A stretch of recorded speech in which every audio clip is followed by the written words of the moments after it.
우리가 지난 송구영신 예배 드리고 또 신년 특별 기도회 하고 지난 주일은 또 새해 첫 번째 예배를 드리면서 우리가 참 많은 다짐들을 하셨을 거라 생각을 합니다. 세상 사람들은 올해는 꼭 담배를 끊겠다 이런 거부터 다짐을 해서 3일 만에 실패한다고도 하잖아요.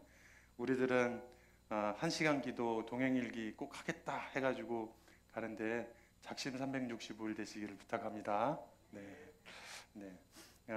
우리는 매일 하루를 시작을 해요. 언제나 아침에 일어나든 뭔가를 시작을 하면서 순서는 조금 다를 수 있겠죠. 밥을 먼저 먹고 이를 닦을 수도 있고 이를 닦고 밥을 먹을 수도 있고 이 순서에 대해 사람들은 다 다르겠지만 사실 비슷비슷한 시작들을 하고 비슷비슷한 마무리를 하면서 하루를 지나가야 되는 거죠. 새해를 시작하면서 우리는 또 비슷한 경험들을 했을 거예요. 그래서 하루를 시작한다는 거, 또 새해를 시작한다는 것 자체가 주님께서 주신 큰 복인데 우리가 그 하루하루를 어떻게 시작할 거냐 하는 것도 우리한테 큰 숙제이기도 하겠습니다. 동해일기 처음 시작할 때 제일 먼저 예수님을 부릅시다 하는 말이 있어요. 예전에 제가 신학대학원에 다닐 때 거기서는 동행일기라고 안 하고 저널이라고 표현을 했었는데 저널을 쓰라 그래서 썼는데 제가 첫 번째 쓴 게 아침에 첫 마디 주여 했으면 주여, 아침에 아이고 그랬으면 아이고 이렇게 쓰는 거예요. 그러고 나서 그걸 계속 보면 저의 삶의 주인이 누구인지가 드러나는 거예요. 그게 아이고야 이러면은 제가 아침에 아이고야 했으면 아이고야를 쓰는 거죠. 그러면 저의 주님이 누구이신지를 알게 되는데 그렇게 하루를 이제 시작을 하는 거죠. 우리는 하루를 보통 눈 뜨는 시간 대부분 5시, 6시, 7시 요 시간대가 우리가 하루가 시작하는 시간이잖아요. 아침. 근데 유대인들은 하루의 시작이 저녁 6시에 시작을 합니다. 그래서 저녁 6시가 되면 하루가 시작이 되고 그 다음날 저녁 6시가 되면 하루가 끝나는 개념이기 때문에 우리처럼 아침이 밝았으니 하루가 시작됐습니다 이런 표현이 안 나오겠죠. 그래서 그 사람들은 유대인들은 하루를 그렇게 시작을 합니다. 오늘 본문에 이날은 준비일 곧 안식일 전날이므로 라고 시작을 해요. 그러니까 안식일 전날이라는 얘기는 안식일이 시작되기 24시간 전에 시작을 해서 지금 어느 지점쯤 왔다는 얘기겠죠. 근데 본문에 앞서서 나오는 이야기는 예수님이 십자가에 못 박혀 죽으시는 시점이거든요. 그래서 오후 3시에 십자가에서 죽으셨다라는 얘기를 이제 이 앞에서 얘기를 하고 있으니까 이제 안식일 시작되려면 많이 남아도 3시간 남은 상황인 거죠. 날이 저물렀을 때라고 하기 때문에 이제 하루가 끝나고 새로운 하루가 시작되는데 이제 오늘 저녁 6시가 딱 되면 이제 안식일이 시작되는 그런 상태의 날이라는 거죠. 유대인들은 안식일에는 율법이 정한 기준이 있어서 저는 가본 적이 없습니다만 이스라엘에서 오랫동안 공부하신 분의 이야기를 들어보니까 유대인들은 안식일 날에 엘리베이터 버튼도 안 누른대요. 그냥 엘리베이터가 열리면 타고 가만히 있다가 간대요. 그래서 그러면 내가 원하는데 어떻게 가냐 그랬더니 전층을 다 선대요. 그래서 타면 1층에서 타서 2층에서 문 열리고 닫을 때까지 가만히 있다가 3층에서 문 열리면 또 닫을 때까지 가만히 있다가 우리 집이 50층이면 50층까지 그러고 올라가는 거예요. 그러니까 이 사람들한테는 율법이란 되게 중요한 거죠. 이렇게 율법이 되게 중요한 그 사람들에게 그 사람들 중에 오늘 본문에 나오는 아리마대 사람 요셉이라는 사람이 나오는데 이 사람은 지금 오후 3시에 예수님이 돌아가셨잖아요. 그 예수님을 장례를 치를 수 있는 시간이 3시간밖에 안 남은 거죠. 그러니까 되게 바쁠 수밖에 없는 거예요. 이스라엘 사람들이 안식일날 사람이 죽으면 길에서 죽으면 그 길에다가 시체를 뉘어놓고 돌을 막 쌌습니다. 그냥 돌을 막 싸요. 왜 돌을 막 쌌냐면 그냥 놔두면 짐승들이 와서 시체를 훼손하니까 돌을 막 싸가지고 짐승들이 훼손을 못 시키게 만들어 놓고 안식일이 끝나고 나면 이제 그때 장례를 치러야 되는 거예요. 예수님이 만약에 이 시간에 오후 3시에 돌아가셨으니까 만약에 예수님을 적당한 방법으로 장례를 못 시킨다면 십자가에다가 그냥 이틀 이상을 매달아 놔야 되는 거예요. 우리식으로 말하면 주일날 아침까지 그냥 매달아 놔야 되니까 그럴 수는 없는 거잖아요. 그러니까 무슨 방법을 찾기는 찾아야 되겠고 하니까 아리마대 사람 요셉이 43절 말씀 같이 읽어볼까요? 시작.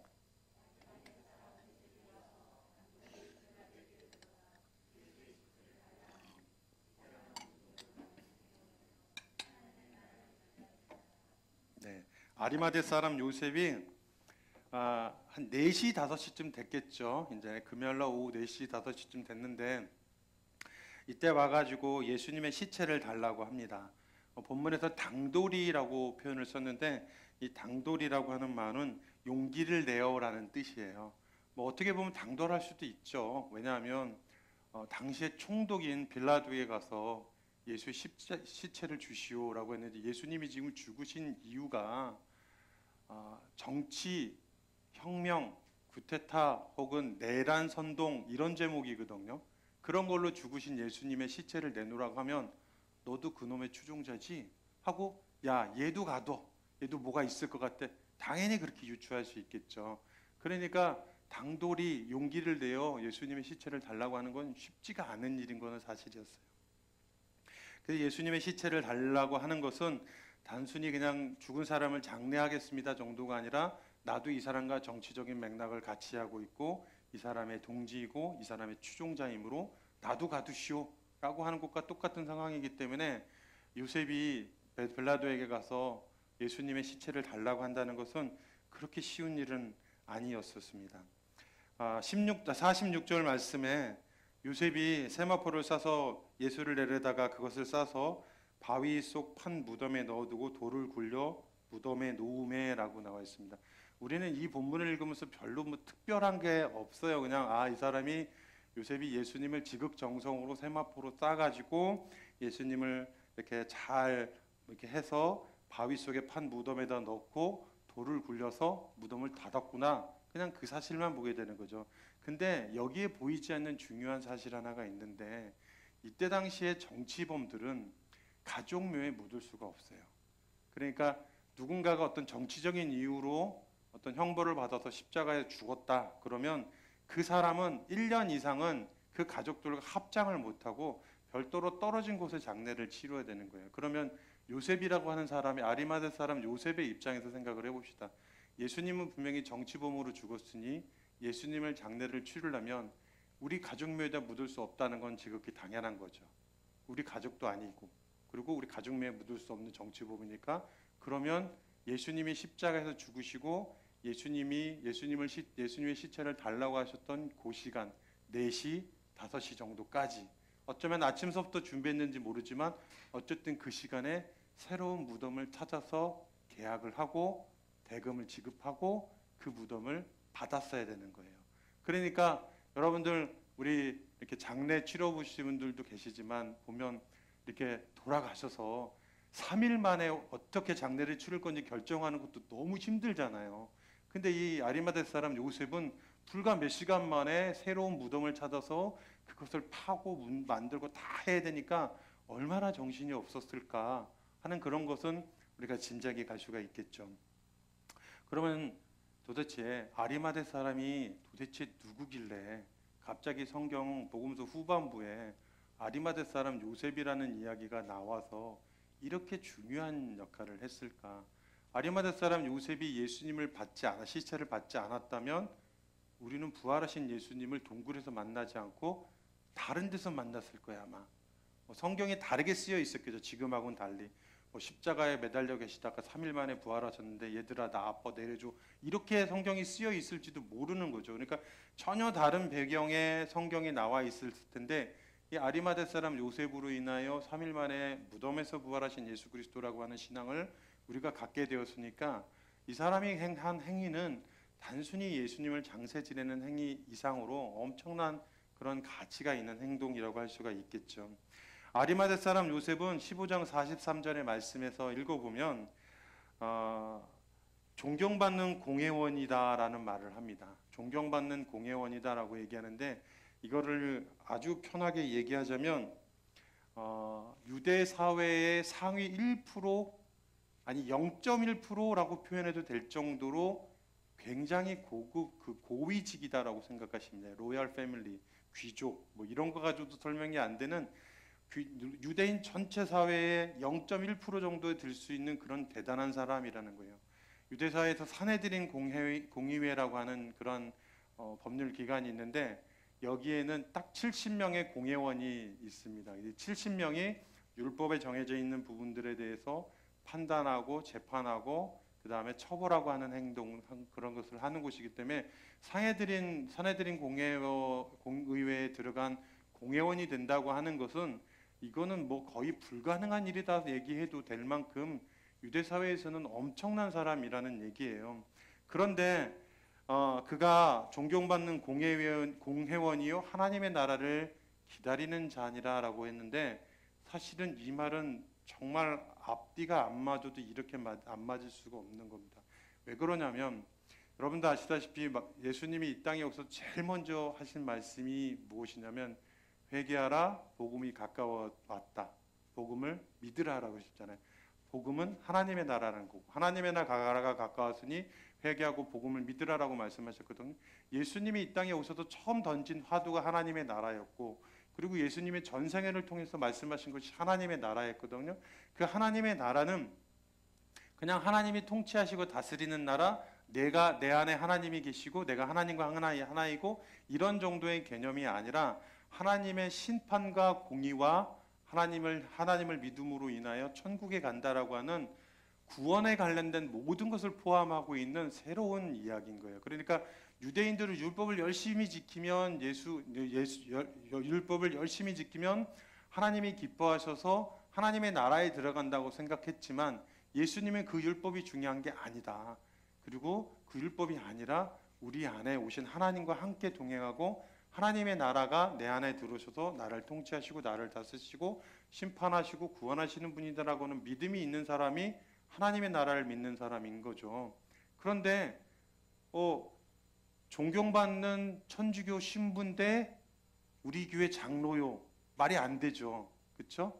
이렇게 말이 안 되는 거예요. 그러니까 유사한 종교처럼 보이지만 전혀 다른 종교. 유대인의 가장 핵심 상위 0.1% 안에 드는 그런 멤버십이 있는 로얄 패밀리인 사람이 예수님을 믿는 사람이다. 예수님을 믿는 사람들은 가난하고 억눌리고 억압받고 정말 사회적으로 보면 가장 밑에 있는 사람들이 따르는 그런 사람이었는데 그 사람이 이런 예수를 믿는다라고 얘기하는 것은 존경받는 공회원인데 하나님의 나라를 기다리는 자니라라고 얘기하는 것은 이 사람을 소개할 때 전혀 다른 얘기를 마치 자연스럽게 엮어놓은 것처럼 보이지만 완전히 이 정체성은 완벽하게 다른 거란 거죠. 마태복음 27장 57절 말씀에서 58절까지 한번 읽어볼까요? 마태복음 27장 57절에서 58절 시작.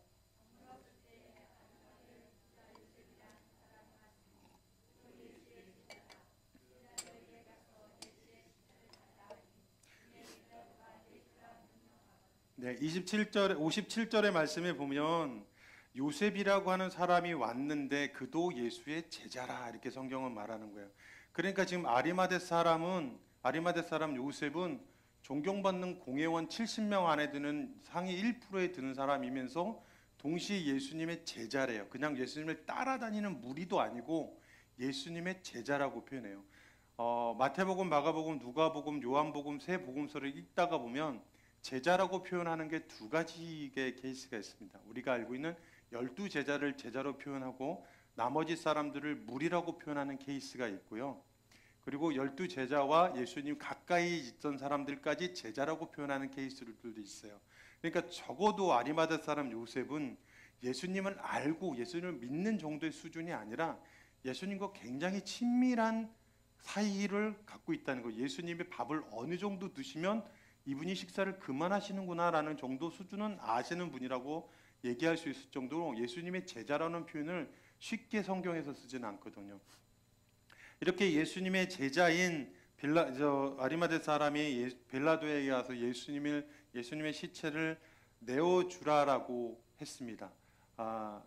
제가 우리나라 지금 현재 대통령이 문재인 대통령이니까 제가 문재인 대통령에 가서 지금 시국 사무부로 누가 이제 들어가 있는데 그 사람 하나 꺼내 주십시오 그러면 못 만나겠죠.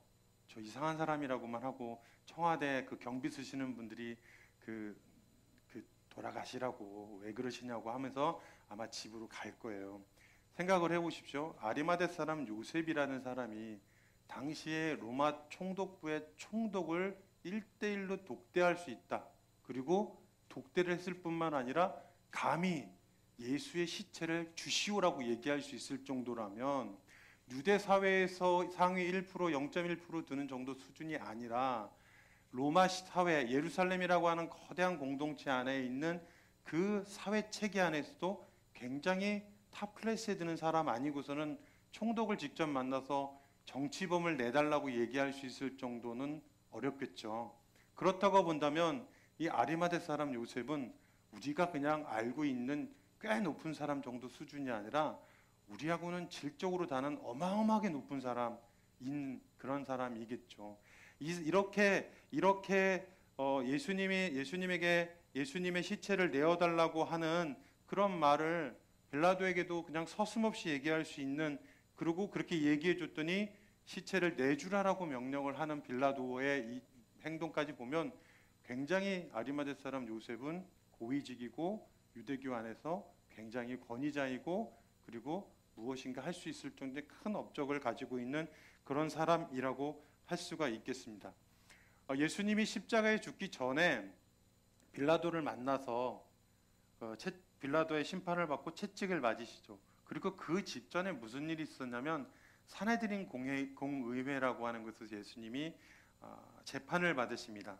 마태복음 26장 65절에서 66절에 보면 이 사람들이 그럽니다. 네가 하나님의 아들 그리스도냐? 물어보니까 그래 그랬거든요. 그러니까 이제 이들이 뭐라고 하냐면 네가 진정 신성 모독의 말을 하는구나. 너희들의 생각은 어떠냐?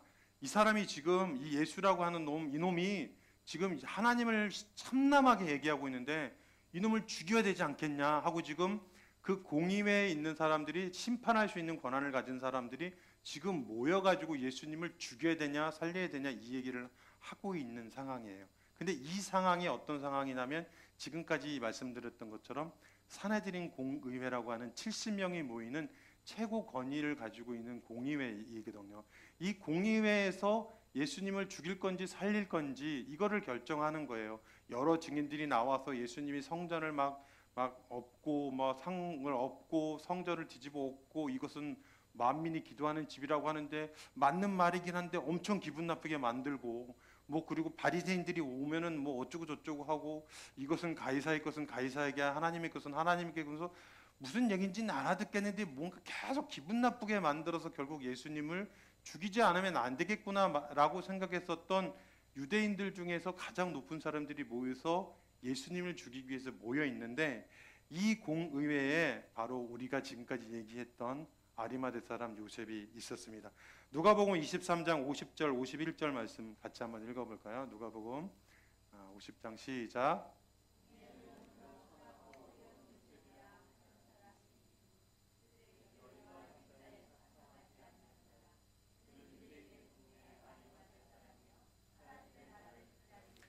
네, 누가복음 23장 50절에서 51절의 말씀을 보면 이 요셉이 그 산헤드린 공의에 들어간 것뿐만 아니라 예수님을 죽이면 안 된다고 얘기를 하는 사람이었던 거죠.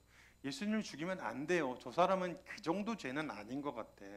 저 사람이 조금 좀 모자라 보이기도 하고 사람들이 좀 이상해가지고 예수라고 하는 사람한테 홀까당 넘어가가지고 그런 것 같기는 하지만 저 사람이 정말 하나님의 아들이라고 얘기할 정도 뭐가 없잖아. 그러니까 죽이면 죽이지는 말고 그냥 매우 쳐서 내보냅시다. 이 정도 선으로 얘기를 하는 사람이 누구였냐면 그 사람이 바로 요셉이었다라는 거죠. 그러니까 이제 성경 말씀을 마태복음, 마가복음, 누가복음을 쭉 요한복음까지 쭉 보면서 우리가 본 게 뭡니까? 요셉이라고 하는 사람은 공의회 의원이었고 굉장히 높은 신분의 사람이었고 벨라도까지 독대할 수 있을 정도로 정치범을 내달라고 해도 될 정도로 높은 사람이었는데 그 사람은 또 다른 측면에서는 예수님과 친밀한 관계를 맺고 있었으며 예수님과 계속해서 만나고 있었고 예수님과 친밀한 어떤 소통을 하고 있었던 예수님의 제자였다라는 거죠. 그러면 이 사람의 신분은, 이 사람의 정체성은 지금 뭔가 어그러져 있는 거는 맞는 거죠. 그러니까 이 사람이 가지고 있는 A라고 하는 정체성은 굉장히 유력한 유대 지도자이지만 또 다른 정체성은 굉장히 유력한 예수님 중심의 사회 안에서 예수님을 따르는 예수님의 제자이었다라는 거죠. 그런데 이런 사람이 예수님을 죽이면 안 된다고 얘기를 하니까 만장일치가 되지 않으니, 산헤드린 공의에서 만장일치가 되지 않으니 예수님을 죽일 수가 없는 거예요. 그래서 예수님을 죽이지 못하고 그렇게 따라갑니다. 요한복음 19장 38절 말씀 읽어볼까요? 요한복음 19장 38절 말씀. 아리마대 사람 요셉은 예수의 제자이나 유대인이 두려워 그것을 숨기더니 이 일 후에 빌라도에게 예수의 시체를 가져다가 가기를 구하매 빌라도가 허락하는지라 이에 가서 예수의 시체를 가져가니라.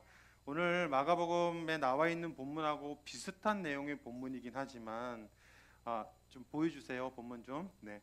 뭐라고 말하냐면 이 사람은 예수님의 제자인데 유대인이 두려워서 예수님의 제자라는 것을 밝히지 못하고 있다라고 성경은 말씀하고 있는 거죠. 그러니까 이 사람의 정체성은 두 가지의 정체성을 갖고 있지만 이 사람의 진짜 본질 정체성은 예수님의 제자였던 거예요. 그런데 두려워서 지금 유대인들에게 나 예수님을 믿는 사람이야, 나 예수님의 제자야 라는 말을 못하고 있다라는 거죠. 여러분들 만약에 여러분들이 아리마대 사람 요셉이었다면 어떻게 하셨겠습니까? 이 질문 앞에 저도 사실은 아주 쉽게 우리가 정답을 얘기하라면 정답을 얘기할 수 있지만 내가 만약에 이 인생이었다면 정말 이 인생이어서 이 상황에서 이분이 이 아리마대 사람 요셉이 나라면 내가 어떻게 했을까라고 얘기했을 때 정말 쉽지 않은 이야기를 할 수밖에 없어요. 왜냐하면 이제 상위 0.1% 안에 들어가 있는 유대인 중에 최고 지도자인 아리마대 사람 요셉이 나 예수님의 제자요 그러면 제일 먼저 해야 될 게 산헤드린 공의회 의원에서 박탈되어야 됩니다. 그러면 율법에 대한 부분들도 다 무효가 되는 거고 이 사람이 갖고 있었던 재물, 재정, 권한, 권위, 그 다음에 모든 권력 다 내려놓고 그냥 보통 아주 저 밑에 밑바닥에 살고 있는 사람들과 동일하게 살아야 되는 그런 사람이 되는 거죠. 그러니까 그냥 나 예수 믿는 사람이에요 라고 하는 얘기 정도가 아니라 자기 인생을 거쳐서 지금 모든 것을 만들어냈던 내 인생의 모든 여태까지 삶의 결과물들을 다 내려놓고 지금 예수님이 나의 주님이시다라고 고백을 해야 되는 그런 상태였던 거죠. 아직 예수님은 부활도 안 하셨습니다. 예수님 부활하신 상태였다면 부활하신 예수님을 믿었으니까 그런 믿음이라면 그거 부활한 예수님 다시 살아나셨으니까 믿는 구석이라도 있으니까 그럴 수 있겠죠. 근데 예수님 지금 죽으셨거든요. 끝난 거거든요. 이 상황에서 지금 예수님이 부활할 거라고 믿는 제자들은 아무도 없었단 말이에요. 제자들에게 내가 3일 만에 죽을 거고 3일 만에 부활할 거야 그랬더니 예수님의 수제자 베드로가 어떻게 했습니까? 멱살을 잡고 쥐 흔들면서 예수님을 꾸짖으면서 그러면 안 된다고 그렇게 얘기를 했거든요. 그러니까 아무도 지금 제자들도 예수님이 3일 만에 부활할 걸 몰랐던 상황이기 때문에 부활이라도 알았으면 그래도 부활 신앙이 있어서 그랬나 보다 하겠지만 아리마대 사람 요셉은 그냥 슬픈 이야기로 끝난 예수라고 하는 젊은 청년의 삶을 마감했어요. 그냥 끝났어요. 모른 척하면 그만인 상황인데 거기서 모른 척하지 않고 예수님의 시체를 달라고 하면서 자기가 가지고 있는 건 모든 것을 다 내려놓아야 하는 그 상황이죠. 혼란스러운 자기 정체성. 그러면서도 자신이 예수님의 제자임을 밝히지 못하는 마음의 괴리감. 그리고 예수님이 십자가에 죽으실 때까지 자기는 아무것도 하지 못했다라고 하는 그 마음의 또 다른 한 구석에 있는 짐. 그러면서도 나는 예수님을 믿는 제자이고 예수님을 따르는 제자였는데 내가 12명의 제자는 아니지만 내가 13번째 제자는 될 수 있을 만큼의 사람이었을지도 모를 그 아리마대 사람 요셉의 마음은 가슴에 돌덩이가 아니라 그냥 지구만한 바위 하나를 올려놓은 것 같은 팍팍한 마음으로 지금 예수님의 죽음을 바라보고 있어야 되는 거죠. 예수님에 대한 믿음은 있어요. 예수님이 분명히 어떤 분이라는 것도 알아요. 하나님의 아들이시고 그리스도이시고 메시아이시고 그분이 우리를 위해서 이 땅에 오신 분이시라는 걸 알아요. 분명히 예수님을 통해서 하나님이 무엇인가 큰 변화를 일으켜 주실 분이라는 것을 믿어요. 그런데 아리마대 사람 요셉은 그것을 삶을 변화시키지 못하고 있는 거죠. 적어도 예수님이 돌아가시기 전 12시간 전까지만 해도 아리마대 사람 요셉은 전혀 자기 삶의 변화를 가져오지 못하고 이중적인 자기 삶을 그대로 살고 있는 거예요. 오늘은 율법을 연구하는 것처럼 하지만 사실은 예수님 말씀을 듣고 있고 오늘은 공회에 가서 율법을 선포하는 것처럼 보이지만 사실은 예수님이 하나님의 나라를 묵상하고 있고, 그러면서도 또 이쪽 가서 또 다른 일을 해야 되고 사람들에게 율법을 지키라고 설명을 해야 되지만 사실은 속에서는 율법이 아니라 예수 그리스도의 복음이 중요한 것, 하나님의 나라가 중요한 것이라고 믿고 있는 이 이중의 갈등의 상황들, 현실의 삶을 놓지 못하고 있고 그러면서도 복음은 받아들이고 있고, 그렇지만 이 복음을 내려놓을 수도 없고 이쪽에 있는 나이가 가지고 있는 나의 기득권도 내려놓을 수 없는 그런 삶 속에서 지금 아리마대 사람 요셉은 굉장히 고통스러워하고 힘들어하고 있습니다. 예수님을 믿기는 믿지만 그렇지 못하는 거예요. 불과 12시간 전까지만 해도 그냥 자고 있었단 말이에요. 근데 새벽에 깨워요. 그래서 왜 그러니? 그랬더니 무슨 재판이 일어난대요. 아니 무슨 재판을 새벽에 해. 그런 새벽에 하는 재판은 절대로 없었습니다. 이때 당시에. 근데 갑자기 무슨 재판을 새벽에 한대. 그래서 가봤더니 자기가 스승이었던 예수님이 그 자리에 있었고, 그리고 예수님을 죽이자고 하고 있으니까 아, 내가 해야 될 일은 이거구나. 내가 지금 이 순간에는 예수님을 죽지 못하게, 예수님이 돌아가시면 안 되게끔 내가 막아드려야 되겠구나 해서 아리마대 사람 요셉은 예수님이 죽지 않도록 손을 듭니다. 이 사람은 죽을 만큼 잘못하지는 않았어 해가지고 예수님을 죽지 않게 했는데, 이렇게 예수님을 죽이려고 했었던 유대인들이 종교죄로 하나님을 참남하도다 신성모독한 죄로 종교죄로 죽이려고 했는데 이게 완장일치가 안 되니까 죽일 수 있는 방법은 하나밖에 없죠. 그래서 빌라도에게 데리고 와서 이 사람은 유대인의 왕이고 그리고 로마 황제를 뒤집었고 이 예루살렘에 있는 로마 군대를 다 내쫓아가지고 이곳을 다윗이 만들었던 그런 옛 왕을 새로 재건하려고 하는 정치범입니다 해가지고 죽이려고 했었지만, 빌라도는 보니까 이 사람이 유대인의 왕이냐, 네가 유대인의 왕이냐, 그러니까 예수님이 내가 유대인의 왕이다라고 얘기하니까 빌라도가 뭐라 그러냐면, 이 사람은 너희들이 말하는 것처럼 로마의 정치범이 아니라 유대인들 너희 공동체 안에서의 문제가 있는 사람이 로마군 관계가 없다. 이 사람이 유대인의 왕이라고 고백한 것은 로마의 왕이라고 황제라고 고백한 게 아니기 때문에 로마를 전복시키거나 로마를 무너뜨리려고 한 것이 아니니 죽여야 될 이유가 없다. 그러니 이 사람에게 그냥 몇 대 때려서 보내면 안 되겠니? 아니면 또 다른 사람하고 이렇게 바꾸는 제도가 있는데 그 사람하고 바꾸면 하겠니? 뭐 이러면서 제안을 했지만 결국 유대인들은 예수님을 죽이라고 해서 결국은 빌라도가 예수님을 죽이는 상황까지 이르게 되는 거죠. 믿음과 삶이 일치가 되어야 하는데 지금 아리마대 사람은 예수님이 돌아가시기 전 12시간 전까지는 믿음과 삶이 일치되지 않은 삶을 살고 있었어요. 그런데 예수님이 새벽에 재판을 받고 빌라도에게 넘어가고 채찍을 맞고 골고다 언덕을 올라가시고 십자가에 못 박히시고 죽으시고 그리고 장례를 치르는 그 12시간 사이에 아리마대 사람은 요셉은 완전히 바뀌었습니다.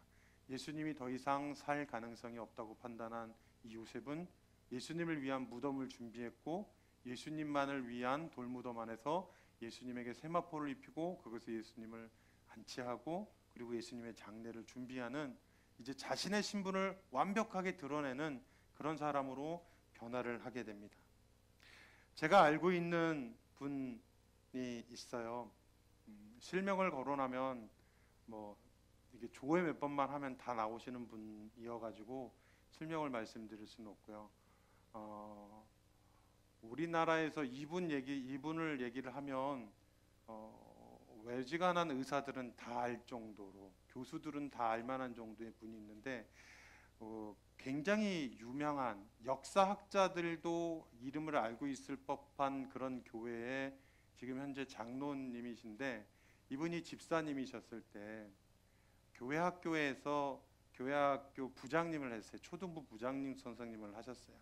그러니까 굉장히 믿음도 좋으시고 또 대학 교수이시고 의사이시고 또 집안도 괜찮고 이래가지고 누가 봐도 존경할 만한 그런 집사님이고, 저분이 장로 안 되면 누가 장로 되겠어? 라고 얘기가 나올 정도로 그렇게 훌륭한 분이셨어요. 그런데 어느 날 제가 도저히 이해하지 못하는 상황이 벌어진 게, 그 자녀 둘이 있는데 딸 하나 아들 하나가 있는데 딸하고 아들이 중간고사를 보여야 되니까 교회를 안 데리고 왔다라는 거예요. 저 사람이 장로 아니면 누가 장로 되겠어? 그런 만한 분이 중간고사를 봐야 되니까 자기 아들하고 딸은 시험 준비하게 해야 되니까 오늘 예배를 지나가겠다, 안 드려도 된다라고 얘기하는 걸 들으면서 좀 마음에 되게 충격을 받았어요. 아, 이런 분이 장로가 될 수 있는 거구나, 그런 생각이 들었어요.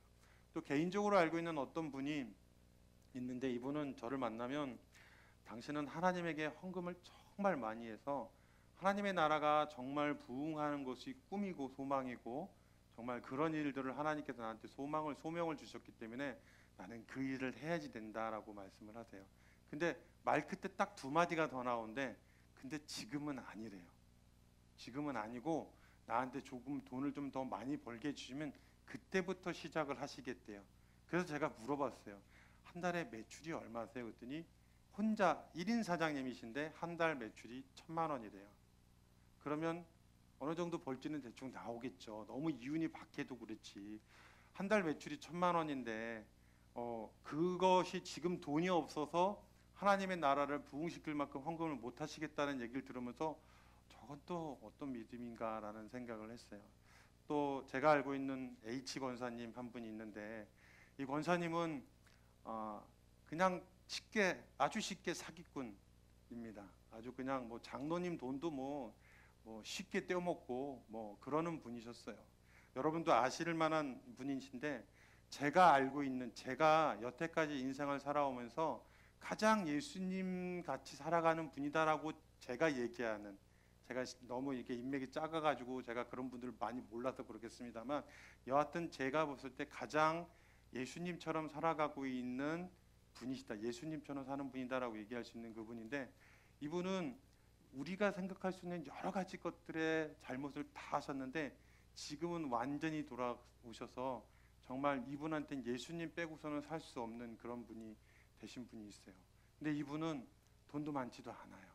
지금도 월세 살고, 태평동에서 월세 살고 계시고 지하방에서 살고 계시고, 그러면서도 어렵고 힘든 사람들 돕고 섬기는 것이 기쁨이고, 돈이 없어서 1,000원만 달라고 하면 집이 어디냐고 물어보면 대전이라 그러면 대전까지 차를 태워서 데려다 주고, 네, 그러시는 분이세요. 이렇게 삶과 믿음이 일치하지 않는 분들도 계시지만 삶과 믿음이 일치하시는 분들도 계시지 않습니까? 이런 분들이 정말 십자가를 통과한 사람이라고 얘기할 수가 있겠죠. 아리마대 사람 요셉은 불과 12시간 전까지는 십자가를 통과하지 못한 사람이었지만 예수님이 십자가에서 죽으시는 그날 아리마대 사람 요셉도 같이 죽은 겁니다. 그리고 180도 달라진 삶을 받아들였고, 그 삶을 가지고 예수님과 함께 동행하고 예수님과 함께 죽고 예수님과 함께 살아가는 믿음을 실제로 실천한 사람이 바로 아리마대 사람 요셉이라는 거죠. 예수님을 믿기도 쉽지 않았을 겁니다, 요셉은.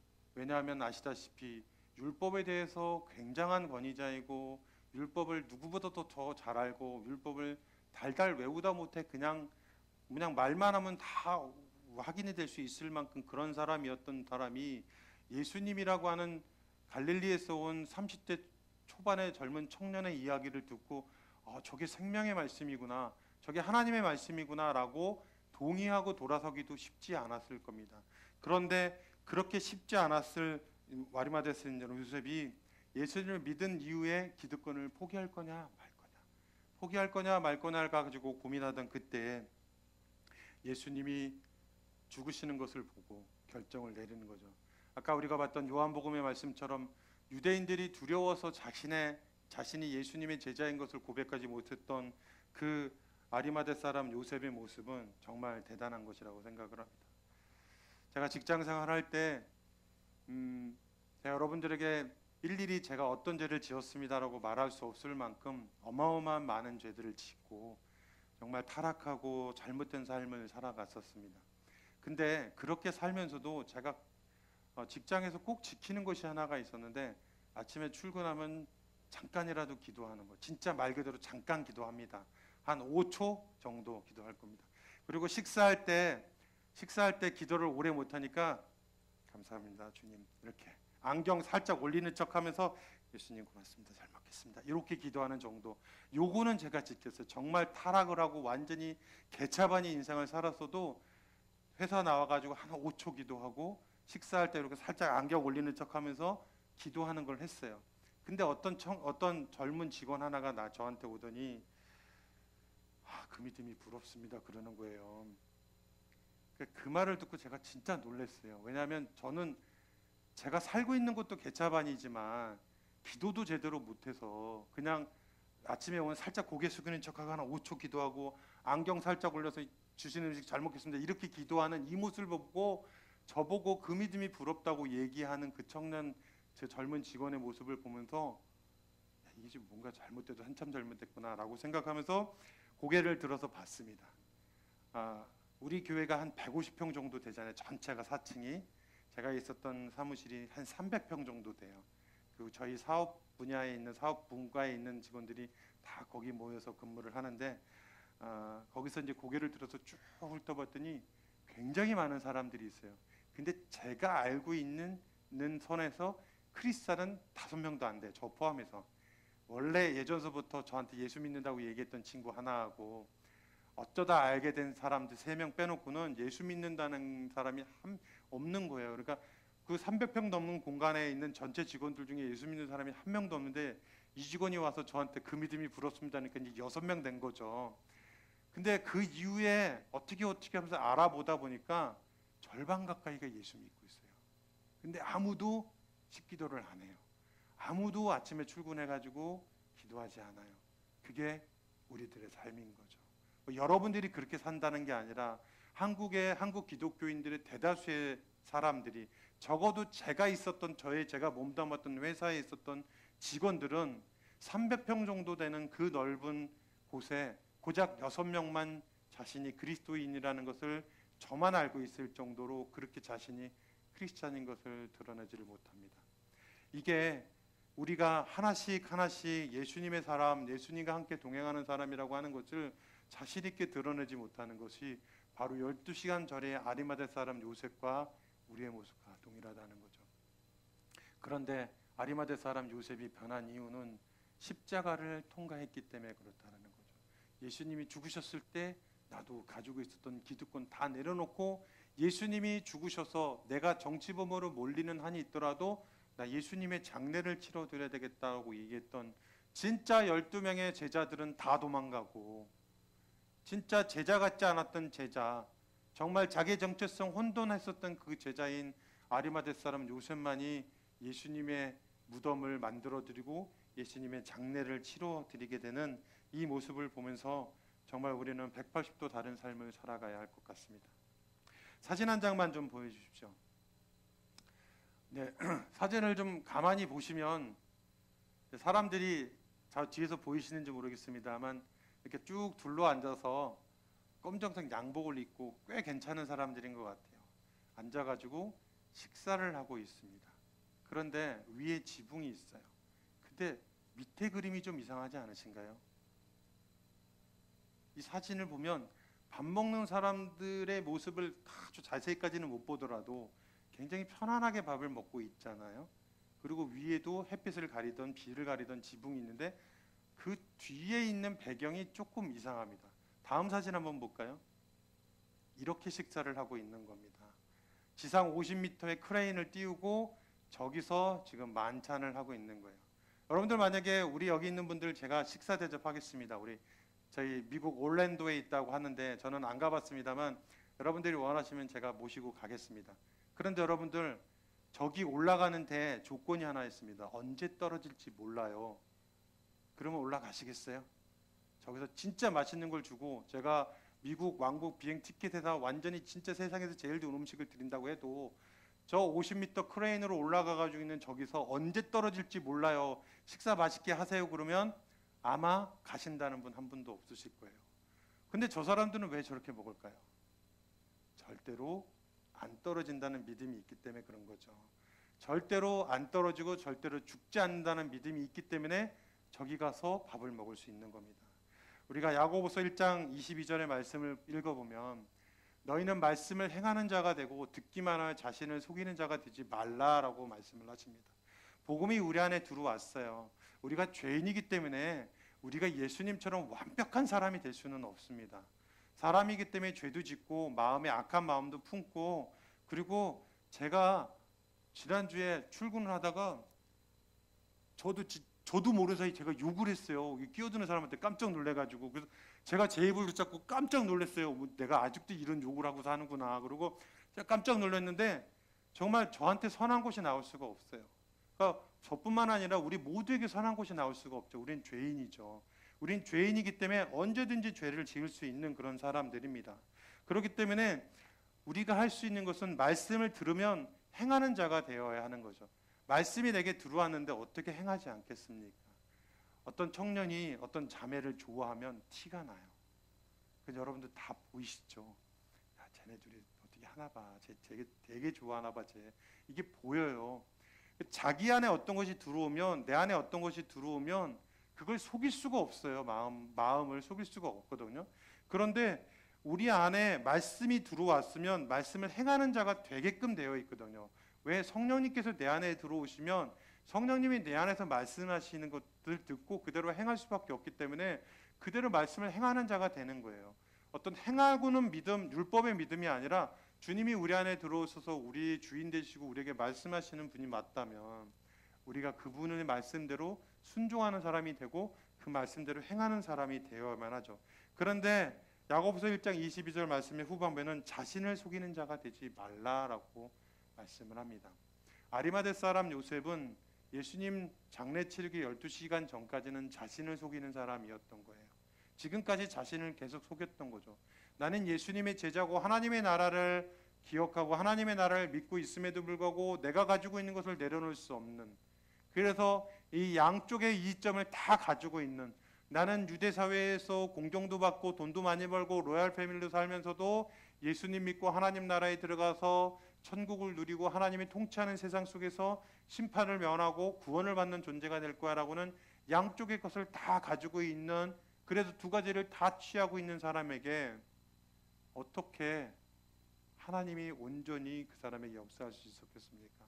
아리마대 사람 요셉이 12시간 만에 변할 수 있었던 것은 예수님의 십자가에서 죽으심과 그 장례를 치르기까지의 12시간 동안에 아리마대 사람 요셉이 예수님과 함께 했기 때문입니다.